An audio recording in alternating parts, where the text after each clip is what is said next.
lebih dari 100 miliar, 150 miliar ke martabak. Martabak apa itu 150 miliar?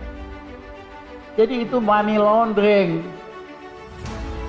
Nah, sisanya partnernya pengusaha-pengusaha, mohon maaf nih, banyak yang non-beli, yang masih lapar. Dia senang banget kalau di perusahaannya itu ada sahamnya Kaisang. Karena kemudian dia bisa datang ke BUMN, ini perusahaannya Kaisang, dapatlah ini, dapatlah snack, dapatlah macam-macam. Dia kan datang ke bank, dapat kredit.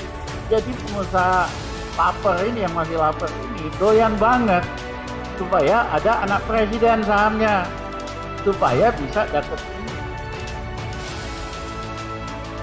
Jadi ini bisnis kekuasaan.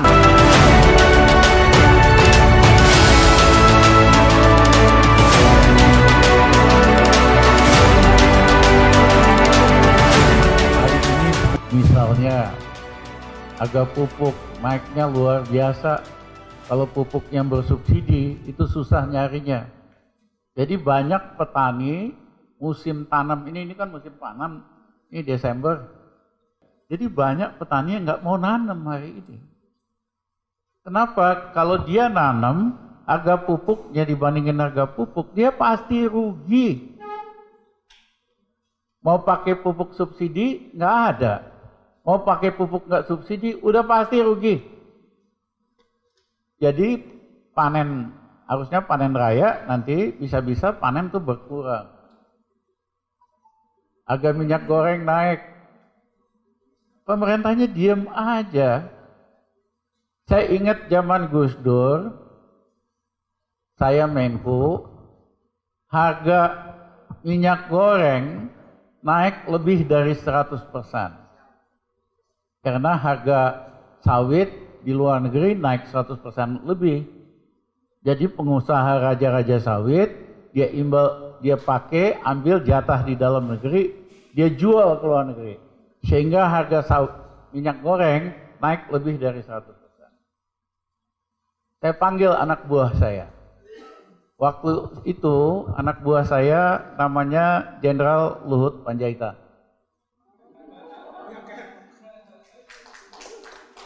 Menteri Perdagangan. Saya bilang, Bang, ini daftar Taipan Raja-Raja Sawit. Ini BUMN Raja-Raja Sawit. Kumpulkan mereka, undang makan siang. Sampaikan pesan saya. 1, jangan greedy, jangan rakus berkelebihan. Kalian kan udah untung di pasar luar negeri, harganya naik 100%. Jangan dong jatah di dalam negeri dijual di luar negeri. Itu namanya rakus berlebih-lebihan. Yang kedua, jangan lupa kacang sama kulitnya. Semua perkebunan sawit di Indonesia dulu dibiayai pakai kredit likuiditas dari Bank Indonesia. Bunganya cuma 2%, bunga murah.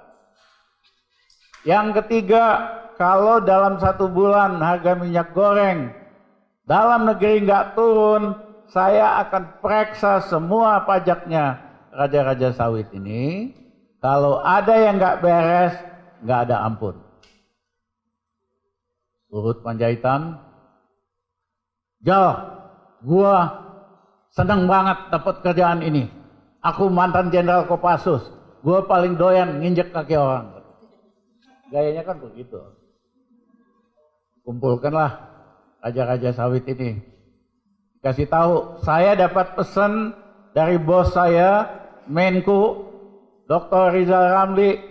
Dia itu sipil, tapi kelakuannya kayak jenderal bintang 5. Disampaikan pesan, jangan rakus berlebihan. Jangan lupa kacang sama kulitnya. Yang ketiga, sebulan nggak turun, periksa semua pajaknya. Dan kalau ada dari bapak-bapak yang ketangkap, bapak minta tolong sama saya supaya dibebasin. Nggak mungkin bisa, Rizal Ramli itu nggak bisa dibujuk kalau dia udah yakin. Apa yang terjadi, Bapak Ibu? Sebulan kemudian harga minyak goreng turun normal lagi. Hari ini Jokowi begini aja kagak bisa. Harga telur naik, bukan hanya nggak bisa, dia malah bikin harga-harga naik. Harga listrik kan naik terus. Bapak Ibu nggak sadar, kantongnya dicopet karena pemerintah nggak pernah ngumumin. Ya, pakai token berapa, tadinya bisa seminggu, tahu-tahu cuma 5 hari, tahu-tahu cuma 4 hari. Naiknya pelan-pelan kayak copet tanpa pengumuman. Nah, yang kedua adalah naikin harga gas. Padahal rakyat kita sangat tergantung sama gas yang kecil, melon yang kecil itu. Dinaikin tinggi. Segala macam harga BPJS dinaikin.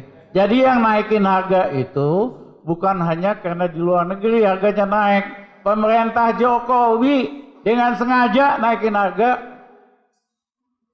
Padahal ada caranya supaya nggak naikin harga. Nggak susah-susah amat.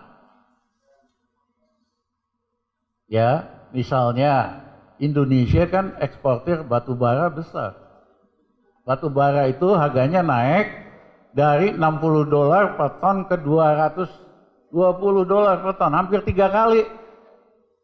Harusnya raja-raja batu bara setor domestik DMO, jatah untuk dalam negeri buat PLN. Dia nggak nyetor, dia cincai aja. Nah, akibatnya PLN kesulitan batu bara, harganya naik. Dulu setiap eksportir batu bara mesti bayar royalti ke negara. Dihapuskan sama pemerintahan Jokowi. Harusnya dapat hampir 60 triliun kali 3 ya hampir 200 triliun. Kalau eksportir harus bayar royalti itu 200 triliun itu cukup buat membuat harga listrik nggak naik 2 tahun. Gitu aja kagak bisa. Ya, jadi ini pemerintah ini memang belain yang gede-gede doang. Ya kan, sama rakyat dia nggak peduli. Kalau perlu ya makin lama makin miskin. Supaya nanti dikasih duit 50.000 aja pada milih mereka lagi. Inilah kewajiban kita buat jelasin sama rakyat kita. Kalau pemimpinnya benar-benar amanah, benar-benar bersih, ya pasti bela rakyat. Dan hidup rakyat kita akan lebih baik kok. Ingat nggak zaman Gus Dur? Pegawai negeri, ABRI, sipil, saya naikin gajinya 125% dalam 21 bulan, belum pernah terjadi. Pensiunan kita naikkan. Karena pegawai negeri sipil, ABRI, pensiunan yang jujur memang miskin. Nggak punya uang. Kita naikin dia 125%, dia punya uang, dia belanjain. Akibatnya sektor retail hidup. Ya. Nah, Bapak Ibu, yang penting itu pemimpin, pilih pemimpin yang amanah, pemimpin yang bersih. Kalau saya nggak bersih, saya udah dipenjarain kapan-kapan sama ini rejim. Kalau saya pernah korupsi, Rizal Ramli pernah korupsi, pernah nyalahgunakan kekuasaan, udah dipenjarain kita sama rejim ini. Karena saya insya Allah amanah, nggak pernah aneh-aneh, ya kan? Mereka mau ngerjain kita juga bingung. Nah, Bapak Ibu, saya ingat Pak Harto dulu. Kebanyakan rakyat senang sama Pak Harto. Karena harga stabil, pertanian lumayan, tentara semua suka Pak Harto. Bos-bos koran semua suka Pak Harto. Kecuali mereka nggak suka anak-anaknya KKN, terutama Tommy Soeharto. Saya ingat pemilik Kompas, Pak Yakob Utama ngajak saya makan siang awal 98. Dia bilang, Pak Ramli, Pak Harto udah nggak bisa lagi nih, udah nggak boleh lagi jadi presiden. Kenapa? Ya saya semua kebijakan ekonominya, politiknya setuju, tapi saya nggak terima anaknya KKN. Luar biasa. Saya itu zaman akhir Pak Harto, penasihat ekonomi, angkatan bersenjata, jenderal-jenderal murid kita. Ya, Oktober 97 saya diundang ke Bandung, bicara di Seskogab, Sekolah Komando Angkatan Bersenjata. Waktu itu Letnan Jenderal Ari Kumat ketuanya. Saya bilang itu Oktober 97, bisa-bisa Pak Harto nggak jatuh sebentar lagi nih, tahun 98.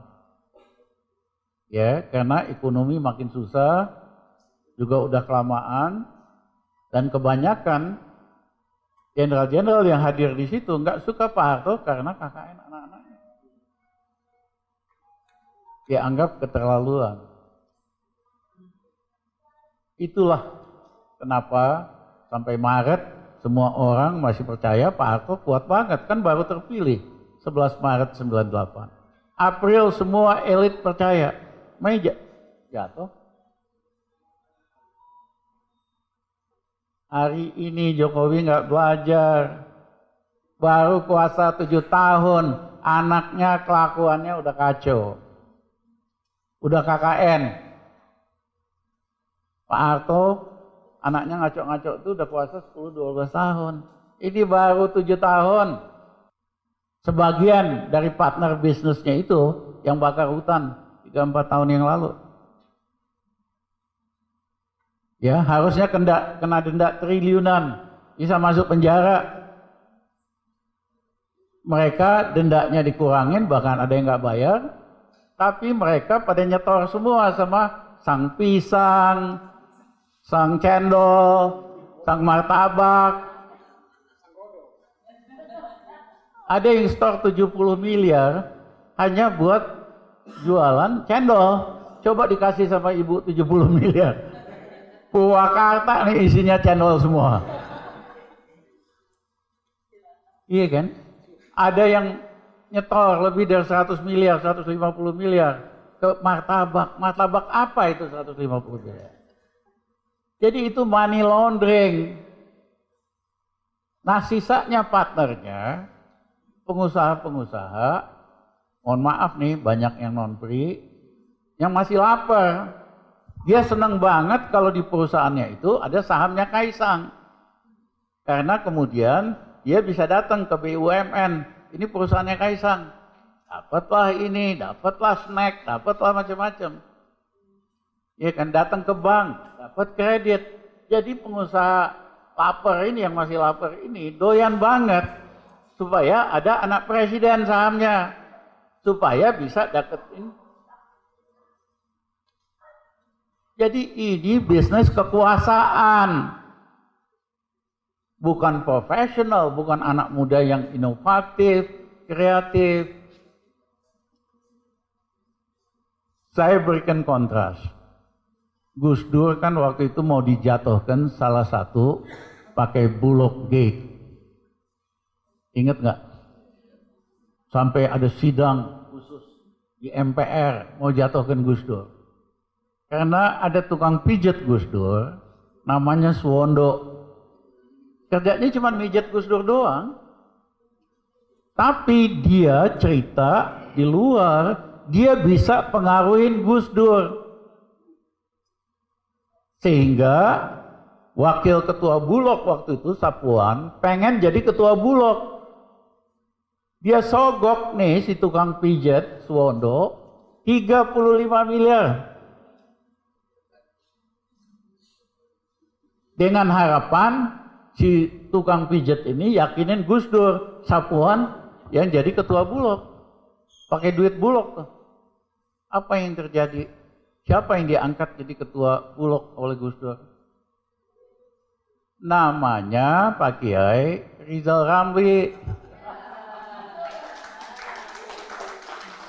Presiden Indonesia 2024 insya Allah. Kun fayakun aja. Ya. Ternyata dia cuman dagang seolah-olah dekat bisa pengawain Gus Dur. Kena Gus Dur Pulau G. Walaupun terbukti nggak salah. Lah ini anaknya yang didagangin presiden, banyak nggak yang mau nyetor? Pasti banyak. Datang nih salah satu direktur anak perusahaannya ke Garuda. Ini tolong Garuda, semua pesawat Garuda, semua nasabah, penumpang, supaya dikasih snack yang ada namanya Kaisang. Oke nggak di rut Garudanya? Oh, oke. Cara kaya paling cepat itu dagang kekuasaan. Saya tanya sama supir ojek, sama supir Grab di Jakarta. Saya kan sering sekali Pak Kiai, mana-mana tuh naik ojek, naik bajai, naik taksi. Karena pengen tahu aja sama rakyat gimana. Supir Grab, mudah-mudahan Kaisang segera ditangkap, Pak. Tuh, saya bilang, Bapak apa urusan? Kenapa Bapak benci banget? Jawabannya memelas. Pak, kita ini mau dapat uang lebih 100.000, mesti nge-Grab taksi sampai jam 2 pagi, Pak. Belum tentu dapat. Si Kaisang kan lebih muda dari saya. Bagaimana dia bisa beli perusahaan ratusan miliar? Orang nggak terima, rakyat biasa nggak terima. Jadi Jokowi nggak ngerti Gus Dur dulu jatuh. Coba dijatuhkan kasus itu. Gagal Pulau G karena nggak benar. Tapi Pak Harto jatuh karena kelakuan KKN anak-anaknya.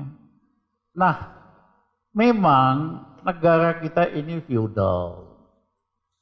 Kita harus bikin undang-undang anti KKN, anti konflik kepentingan, siapapun pejabatnya. Bukan hanya Jokowi termasuk yang akan datang. Saya berikan contoh, Pak. Waktu saya kepala Bulog, saya langsung keluarkan, saya tahu kan feudal. Kalau ada saudara, teman datang ke Bulog, minta sama direktur proyek, pasti dikasih. Dia nggak akan nanya sama saya, nggak berani nanya. Bener nggak nih temennya? Bener nggak saudaranya? Pasti dikasih. Jadi saya bikin surat resmi sebagai ketua Bulog. Kalau ada yang mengaku saudara atau teman nyari proyek di Bulog, harap segera ditolak dan dilaporkan ke saya.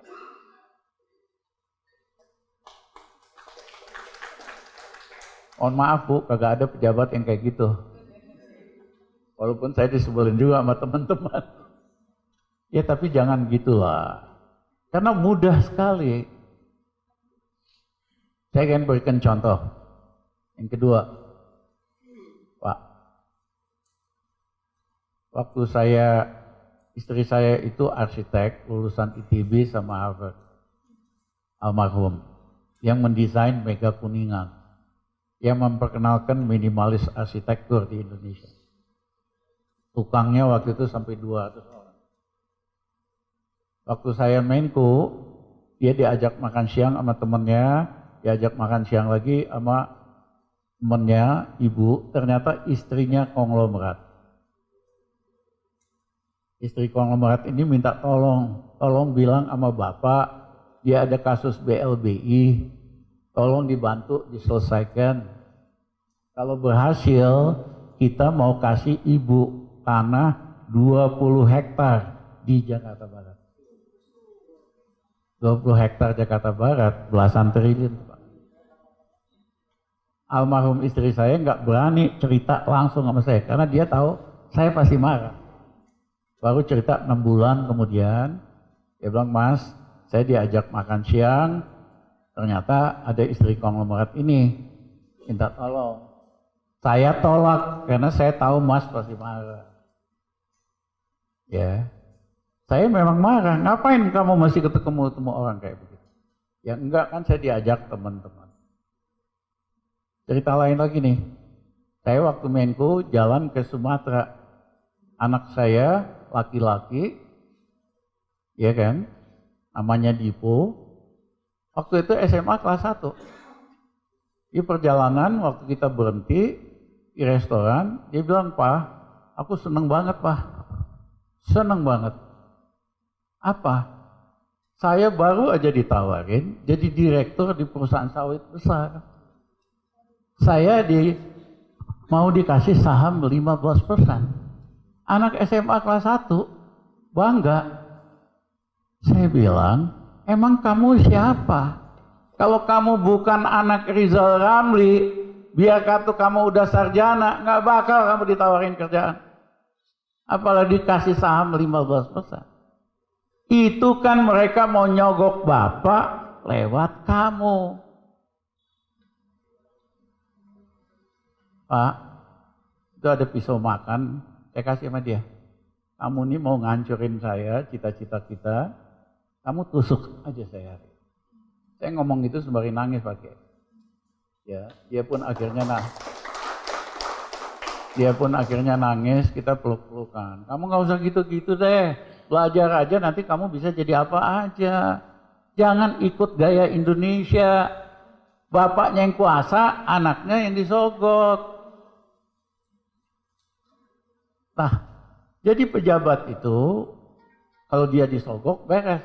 Tapi kalau dia nggak bisa, biasanya istrinya, mohon maaf ibu-ibu, dia ajakin belanja ke luar negeri, beliin tas, ya kan? Sebulan pulang, ibunya yang ngemis-ngemis sama bapaknya, tolongin dong si ini, tolongin si itu.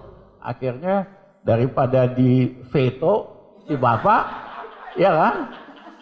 Daripada ditolak, ya udahlah, jadi juga itu barang, iya kan? Atau enggak lewat anaknya, lewat saudaranya.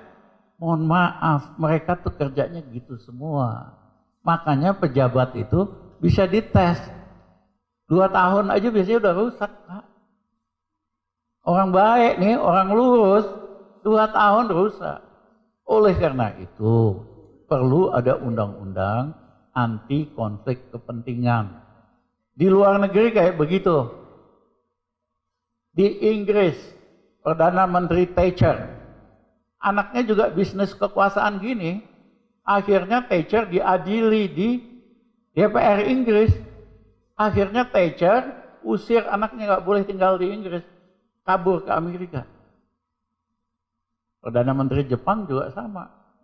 Gara-gara anaknya rame, akhirnya mengundurkan diri Perdana Menteri Abe. Nah, dulu pemimpin-pemimpin kemerdekaan kita, etikanya kayak begini, kayak standar Eropa. Orang kayak Agus Salim, Bapak mau sogok gimana? Cuma naik sepeda doang. Ya, Bapak Pak Sutami, Menteri PU, yang luar biasa, hidupnya sederhana banget. Mobilnya aja mobil bekas rongsokan. Pak Hugeng, coba, bisa disogok nggak? Nggak bisa. Gus Dur selalu bilang sama saya, Rizal, saya mau nanya sama kamu, siapa polisi yang jujur? Kita kan ditanyanya di depan jenderal-jenderal polisi nih. Kita kan bokis juga, ada dong Gus. Ah nggak ada, yang jujur itu cuman Jenderal Hugeng. Itu benar. Istrinya aja dilarang apa dia jualan kembang, Pak. Waktu dia kepala imigrasi. Istrinya nanya, Pak, masa aku jualan kembang aja nggak boleh? Bukan apa-apa. Kalau kamu jualan kembang, semua orang yang ada masalah sama imigrasi, pasti beli kembang kamu semua. Itu Hugeng, ibunya jualan kembang aja dilarang. Yang kedua, Gus Dur bilang, yang jujur tuh cuma polisi tidur.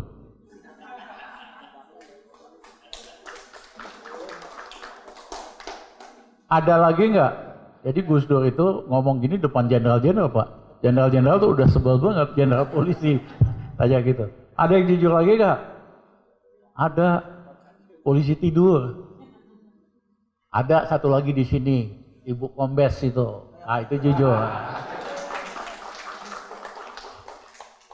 Nah, jadi dulu pemimpin kemerdekaan kita etikanya kayak gitu, nggak mau manfaatin jabatan.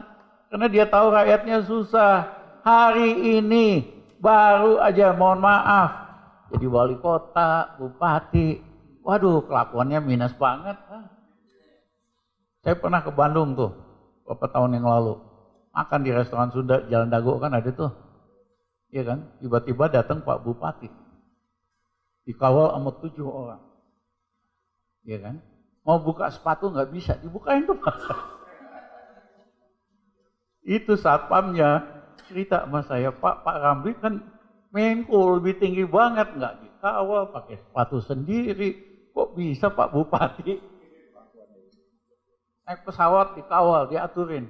Saya kemana-mana biasa sendiri aja, belakangan aja sama Tito nih, sama Elian, ya kan? Karena mau jadi presiden kalau mah enggak.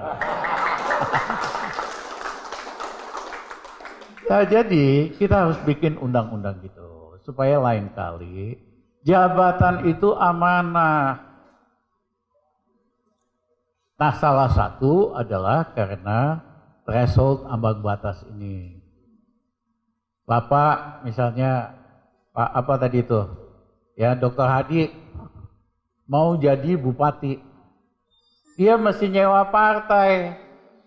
Supaya 20% 3 partai. Sewa partai satunya 10-20 miliar. 60 miliar kan? Sewa partai doang. Kebanyakan bupati, calon bupati nggak punya uang. Ada cukong yang bayarin, ada bandar, sewa partai dia bayarin, CA survei dia bayarin, ya kan? Tapi begitu Kang Dr. Dedi jadi bupati, cukongnya datang. Kang Dedi, kumaha ya? Jangan lupa, iya kan? Kang Dedi tak jadi bupati, gara-gara aku. Semua proyek dikasih aku ya. Terus orang keuangan kabupaten ganti sama orang saya ya. Itulah yang terjadi. Itu yang merusak demokrasi Indonesia jadi demokrasi kriminal. Apa buktinya? 22 dari 34 gubernur masuk penjara gara-gara korupsi. 120-an bupati wali kota masuk penjara gara-gara korupsi.